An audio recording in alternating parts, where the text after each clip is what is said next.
Hi there, it is Wemi here with your weekly dose of inspiration. My puppy Neo is a very energetic and inquisitive dog, so I have to take him on a lot of walks and make sure that he is mentally stimulated a lot.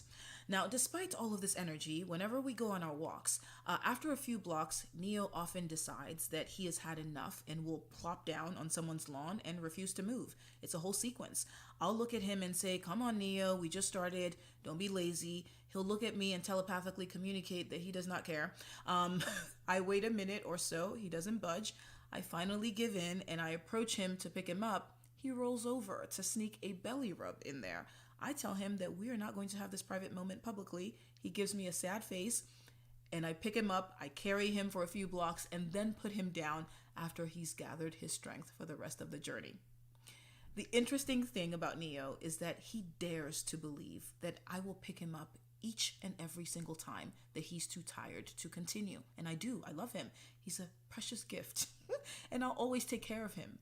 One big thing that I've learned in this journey is that as human beings, it is very hard for us to let go. Whenever we have a need, even when we ask for help, we're so focused on the how. How will it be done? How will I be saved from this situation? How will all of this work, fit, come together? We give more trust to random drivers on the street not to hit us when we get on the road, to doctors not to misdiagnose or kill us, to the internet not to lead us astray in literally everything. How many times have you Googled symptoms that you have and believed that you must have some random disease that technically only shows up in the Amazon and you live in Ohio? How will it work? How will it be? My belief is that my belief and actually my theory is that our lack of trust is based on the fact that we believe that we are separate from life, that life is out doing its thing and we are out doing our thing, and there's no co-creation of any sorts. We forget that life is us as we are, life is in us as we are in life, that God is us as we are God, that there is no separation between us and the divine intelligence within. When you realize this truth, it should be easier for you to trust that the divine living within you and running through the world around you is not only going to pick you up when you're tired and support you through this journey, it will also figure out the how on your behalf and signal you when you need to take inspired action. A normal resting heart rate ranges from 60 to 100 beats.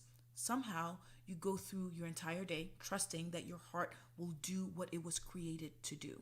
You trust that your body will take the roughly 20,000 breaths that you need each and every single day. Although you're not just your body is connected to you. I'll note that sometimes in both our physical and our spiritual journey, course correction may need to happen. Let it happen. Take inspired action if need be, but trust and know that everything is happening for your highest good in this journey. My dad recently shared a quote from a Korean series that he was watching. One of the characters in the show said, quote, "The destiny of a dog is tied to the destiny of its owner. If the owner is rich, that dog will live a life of luxury. If the owner is plagued by poverty and misery, the dog's life is destined to be poverty-ridden too." This life is filled with challenges, yes, but it is also filled with an abundance of good things. It is a rich universe, and our destinies are tied to this rich universe because the same creative force that runs through us also runs the entire universe. Every good thing, every phenomenal opportunity, every fruitful experience is accessible to you. When babies are hungry, they cry. When they're tired, they cry. When they're hurt, they cry. Babies don't sit there thinking, I wonder if my parents will be able to decipher what I need. I wonder if they'll figure out what's wrong. They cry and they expect you as the parent to fix the situation. They assume that you've got this. And the trust that you'll figure out the how is absolute in the baby's minds. I tell my students often that you cannot do your job and life's job too. It's not your job to figure out the how. Whenever you start to worry about the how, just tell yourself that it's above your pay grade. When we ask life for something and then we try to create an answer, all we're doing is being manipulative. You try to manipulate a short-term relationship into the one, not giving life the chance to show you that it was only meant for a season. You try to manipulate people into loving you, into seeing your worth, into seeing that you are worthy of their love or relationship or friendship. Here's what I know.